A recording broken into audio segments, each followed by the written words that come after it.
মারা গেছেন। আমার বাবা যে নির্দোষ ছিল, আমার বাবা কোনো দোষ করে নাই। আজকে তার প্রমাণ হয়েছে আমার বাবা কোনো দোষ। গত এক মাস কারাগারে মারা গেছেন 4 আওয়ামী লীগ নেতা। হাসিনা সরকারের পতনের পর নাশকতা কিংবা হত্যা মামলার আসামি হিসেবে তাদের আটক করা হয়েছিল। সাবেক এমপি সৈয়দ সাইদুল হক সুমন। ব্যারিস্টার সুমনকে আপনারা চিনে থাকেন। এই ব্যারিস্টার সুমনের তাকে কিন্তু গ্রেফতার করা হয়েছে প্রায় 3-4 মাস হয়ে গেছে। তবে বিশেষ করে তাকে হাসপাতালে নেওয়া হয়েছিল কারাগার থেকে। মানে তার অবস্থা খুবই খারাপ। তিনি মারা গিয়েছে এরকম একটা সংবাদ ইতিমধ্যে আমরা পাচ্ছি। তবে তার ছেলে মেয়ে স্ত্রী তারা সেখানে উপস্থিত হয়েছে এবং তাদের যে বক্তব্যগুলো সেটাও আমরা আপনাদের সামনে তুলে ধরার চেষ্টা করব। অনুরোধ থাকলো সম্পূর্ণ ভিডিও মানে সম্পূর্ণ ঘটনা জানতে হলে না টেনে পুরো ভিডিও দেখতে হবে আপনাদের। সে অনুরোধ রেখে আপনাদেরকে এক এক করে বিস্তারিত বিষয়গুলো স্ক্রিন থেকে দেখাচ্ছি আমরা। চলুন। 11 নভেম্বরের পর থেকে গত এক মাসে বগুড়া কারাগারে মারা গেছেন 4 আওয়ামী লীগ নেতা। হাসিনা সরকারের পতনের পর নাশকতা কিংবা হত্যা মামলার আসামি হিসেবে তাদের আটক করা হয়েছিল। নিহতের স্বজনদের দাবি, কারাগারে সাক্ষাতের সময় বন্দীরা তাদের কোনো অসুস্থতার কথা জানাননি। এদিকে আওয়ামী লীগ নেতাদের মৃত্যুর কারণ খতিয়ে দেখতে তদন্ত টিম করেছে জেলা প্রশাসন। বগুড়া থেকে ফরহাদুজ্জামান সাহিব রিপোর্ট, ছবি তুলেছেন মোয়াজ্জেম হোসেন। বছর শেষের খুশি নগদে হবে বেশি। নগদ পেমেন্টে নির্দিষ্ট ক্যাটাগরির কেনাকাটায় 300 টাকা পর্যন্ত ক্যাশব্যাক। শেখ হাসিনা সরকারের পতনের পর গ্রেপ্তার হয়ে কারাগারে ছিলেন বগুড়া জেলা আওয়ামী লীগের সাংগঠনিক সম্পাদক শাহাদত আলম ঝুনু, যার বিরুদ্ধে আছে 3টি হত্যা মামলা সহ 5টি মামলা। বগুড়া কারা কর্তৃপক্ষ জানায়, গেল 26 নভেম্বর হৃদরোগে আক্রান্ত হলে তাকে ভর্তি করা হয় শহীদ জিয়াউর রহমান মেডিকেলে। অবস্থার অবনতি হলে পুলিশ হেফাজতে ঢাকায় নেওয়ার পথে মৃত্যু হয় তার। হার্ট অ্যাটাকে ঝুনুর মৃত্যু হয়েছে জানানো হলেও তা মানছেন না পরিবারের সদস্যরা। হৃদরোগ ছিল না, ওনার ডায়াবেটিকও ছিল না।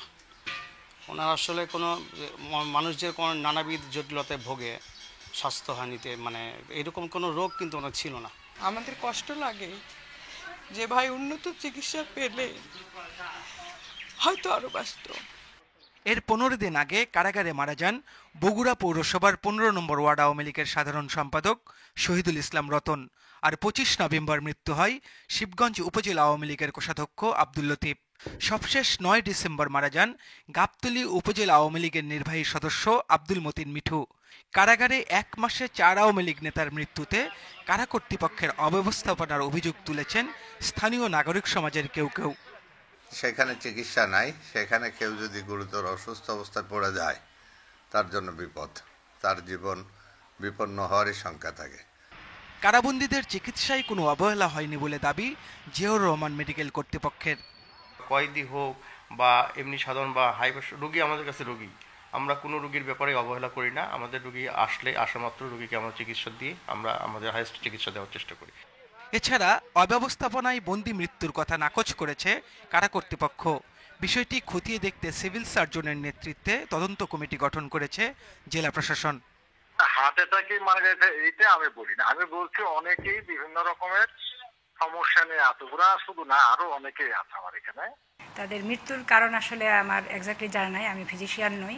এটি তদন্ত কমিটি গঠন হয়েছে। তদন্ত দর্শক, ইতিমধ্যে আপনারা যে ভিডিও ফুটেজ দেখতে পেয়েছেন, এই ভিডিও সম্পর্কে অবশ্যই আপনাদের মূল্যবান মতামতগুলো আমাদেরকে জানাবেন। তবে সর্বশেষ আরো একটা ভিডিও আছে, সংক্ষেপে আপনাদেরকে সর্বশেষ ভিডিওটা দেখানোর চেষ্টা করব। এটা একটু দেখুন আপনারা।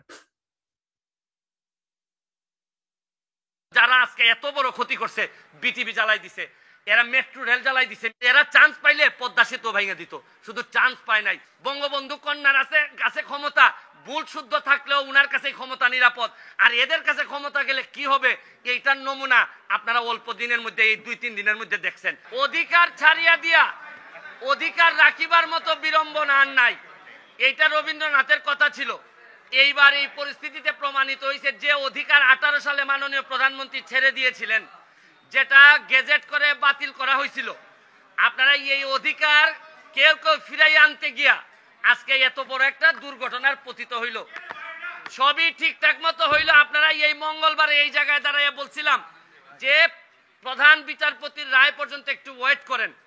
অনেকেই ওয়েট করেন নাই, অনেক আবেগ ছিল, যার কারণে আজকের এই ধ্বংসলীলা। আমি আরো জিনিস বলতে চাই, এই মঙ্গলবারের পরে বৃহস্পতিবারেও প্রশাসন চাইলে প্রধান বিচারপতি বা আমাদের সুপ্রিম কোর্ট চাইলে বৃহস্পতিবারও একটা সমাধান দিতে পারতেন বলে আমি মনে করি। এই যে শুক্র শনি গেল, এর মধ্যে ঢুকে গেল হচ্ছে গিয়ে জঙ্গিরা। এই ছাত্ররা তো আর আন্দোলনে ছিল না আর শুক্র শনিবারে কখনোই, জঙ্গিরা ঢুকে গেল। আমি আর এর ভিতরে আরেকটা জিনিস বলতে চাই, আপনারা দেখেন যে অলরেডি আপনারা তো সংবাদ সম্মেলনে আছেন, আর ওইদিকে প্রায় 826 জঙ্গি, সে 80টার মতো রাইফেল নিয়ে ও কোথায় যে ঘুরে বেড়াচ্ছে। আচ্ছা, আপনারা কি মনে করেন যে কোটা আন্দোলন যারা, এরা নিরীহ, এরা হচ্ছে গিয়ে আমাদেরই সন্তান? তারা তো সংস্কারের কথাই চাচ্ছিল, সরকারও সংস্কার চাচ্ছিল, মধ্যখানে এই ঝামেলাটা হয়ে গেল মিসআন্ডারস্ট্যান্ডিং, এবং এই সুযোগটা নিয়ে নিল জামাত বিএনপি, সুযোগটা নিয়ে নিল হচ্ছে জঙ্গিরা। এখন আমি মনে করি এই সরকারের প্রশাসনও, যারা বয়স্ক যারা আছেন, তারাই এই তরুণদের যে সেন্টিমেন্ট এইটা বুঝতে পুরাপুরি ব্যর্থ হয়েছেন। তারা তাদেরকে একদম লাইটলি নিছেন, তারা ভাবছেন যে এরা একটা লাইটলি একটা বিষয়, এবং এইটার ব্যর্থতা আমি মনে করি এই প্রশাসনের আছে। কারণ এখানে হাজার হাজার মানুষ এখন নতুন চিন্তার মালিক, এরা নতুন নতুন চিন্তা করে, এরা সারা পৃথিবী দেখে অভ্যাস।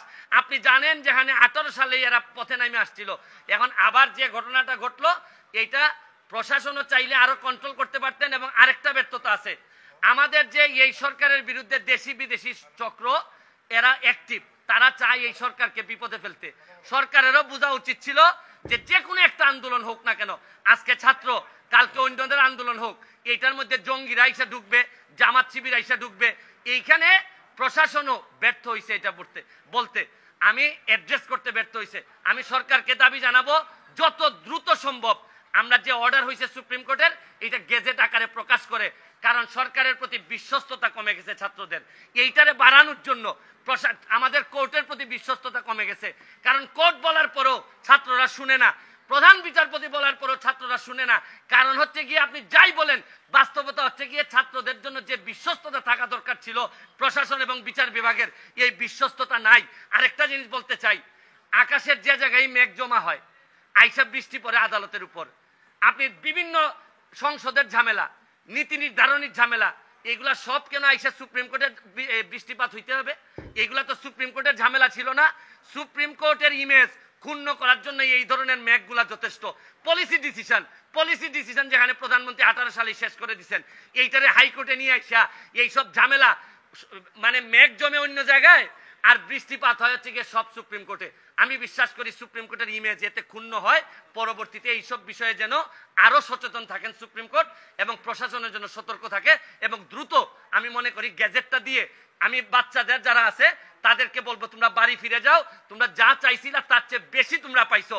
এবং এখন রাষ্ট্রকে ঠিকঠাক মতো, যারা আজকে এত বড় ক্ষতি করছে, বিটিভি জ্বালাই দিছে, এরা মেট্রো রেল জ্বালাই দিছে, মিরপুরবাসী এখন সারা 1 বছর কান্না করলে এই পাপ মোচন হবে না।